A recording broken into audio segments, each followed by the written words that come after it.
Assalamu alaikum and good morning. This lecture is recorded by Sarhad Education School System for grade 7. Students, open your books and see the index. Lesson number 1, alphabet, letter and words. This is your first lesson, alphabet, letter and word. These are the basics of English language. Alphabets, letters and word. Now what are letters? English has 26 letters of alphabet. A, B, C up to Z are called letters. We have two types of letters, capital letter and small letters. When we write alphabets in this form, they are called capital letters, and when we write alphabets in this form, in small form, they are called small letters.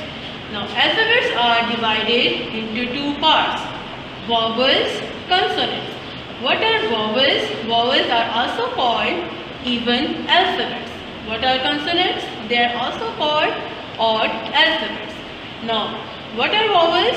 A, E, I, O, U. And the rest of 21 alphabets are called consonants. What is word? Word is formed when one or more letters are combined. For example, book, climb, disaster, earthquake. Now see, each one of these is a separate letter, B, O, O, K. When we combine them, it becomes book. So it is conveying its message. Now sentence, a group of words which convey a complete meaning, ideas or thoughts is called sentence. हमारे पास लफ्ज़ों का वो group जो कि अपना complete meaning या फिर अपना ख्याल या अपनी जो सोच है वो हमें क्लियर कट बताता है, उसे हम कहते हैं सेंटेंस. फॉर एग्जांपल, हमारे पास अगर यहाँ पर सिर्फ पेन गिवन होता और ये जो है आई हैव अ रेड, ये अगर हम ना लिखते तो ये अपना मीनिंग कन्वे नहीं कर रहा कि हम पेन के बारे में क्या कहना चाहते हैं. हमने यहाँ पर एक एग्जाम्पल जो है वो लिखी है, I have a red pen. Now it is conveying its message कि मेरे पास रेड पेन है. Second example, these boys are very naughty. अगर हम इसमें ये फ्रेज ना लिखते और सिर्फ नॉटी लिख देते तो फिर भी हम अपने जो सेंसेस को कन्वे नहीं कर पा रहे थे, तो हमने इसको कंप्लीट कर दिया, these boys are very naughty. Third example, they are going to Lahore. Fourth example, she drives a car. Now, they are conveying the full messages. ये मतलब एक्टर जो है, सब्जेक्ट जो है, वो क्या काम कर रहा है. तो जब आपको ये मैसेज कन्वे हो जाएगा तो उसे हम सेंटेंस कहते हैं. Now come to the phrase, a group of words with incomplete sense is called phrase. Like if I write red pen, तो ये अपना पूरा मैसेज कन्वे नहीं कर रहा. That what am I talking about red pen? Red pen के बारे में, these boys, yellow dress, इन तीनों एग्जाम्पल्स में हमें मैसेज जो है कन्वे नहीं हो रहा कि हम कहना क्या चाहते हैं. तो जब हम लोग यहाँ पे देखें, डिफरेंस हमने बताया है फ्रेज और सेंटेंस में. इन दोनों में क्या डिफरेंस है? If I write red pen, तो इसमें मैसेज कन्वे नहीं हो रहा. अब मैं इसको सेंटेंस में चेंज करती हूँ, आई हैव रेड पेन, मेरे पास रेड पेन है. नाउ अब ये जो है हमारे पास पूरा मैसेज कन्वे कर रहा है कि मैं क्या कहना चाह रही हूँ. सेकेंड है दीज बॉयज. अब इसमें भी मैसेज नहीं कन्वे कि मैं इन बॉयज़ के बारे में क्या बात कर रही हूँ. फिर सेंटेंस में मैं इसको चेंज करूँगी, दीज बॉयज आर नॉटी.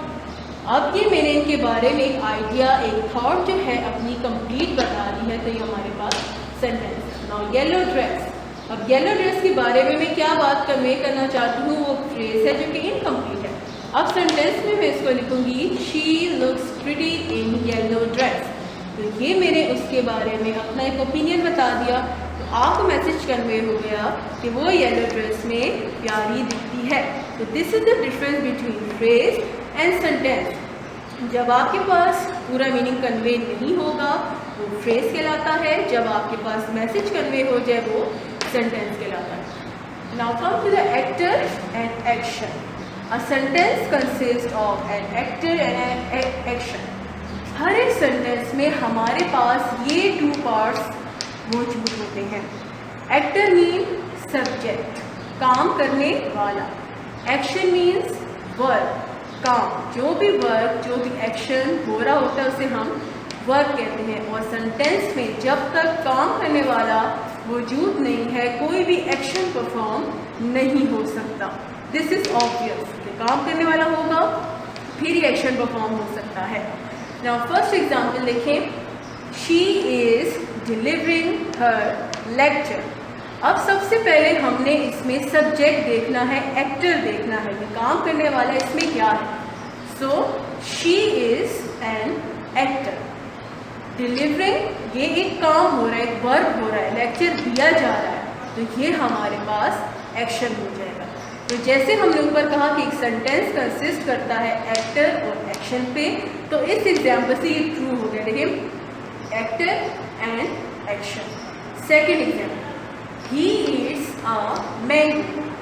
अब इसमें हमने एक्टर जो है वो फाउंड करना है, जिसमें ही है, और ईट्स मीन खाना, ये एक वर्क है, काम हो रहा है, तो ये एक्शन। तो ये स्टेटमेंट हमारी अगेन यहाँ पे हो जाती है। Third example, boys are plucking the flowers. लड़के जो हैं फूल तोड़ रहे हैं। इसमें सब्जेक्ट हमारे पास क्या है, एक्टर क्या है, बॉयज। और प्लकिंग जो है ये काम, वर्क हो रहा है, ये एक्शन।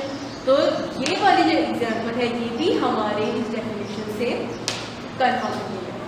फिर उसके बाद है Ejaz plays cricket. Ejaz cricket खेलता है।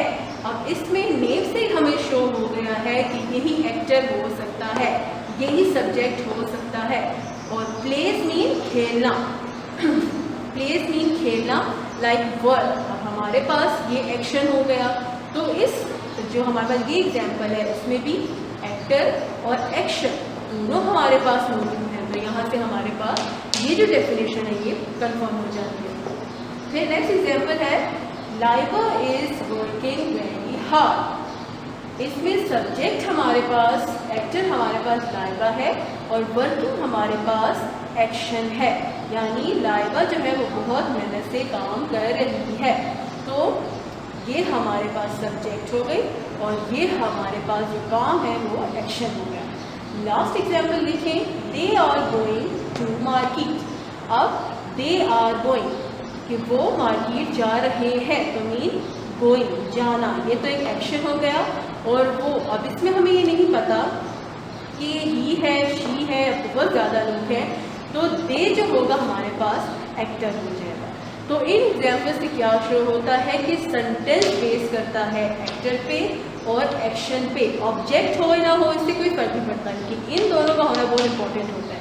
और ये सारी एग्जाम्पल्स आप देखें तो इनमें एक्टर और एक्शन दोनों ही मौजूद हैं।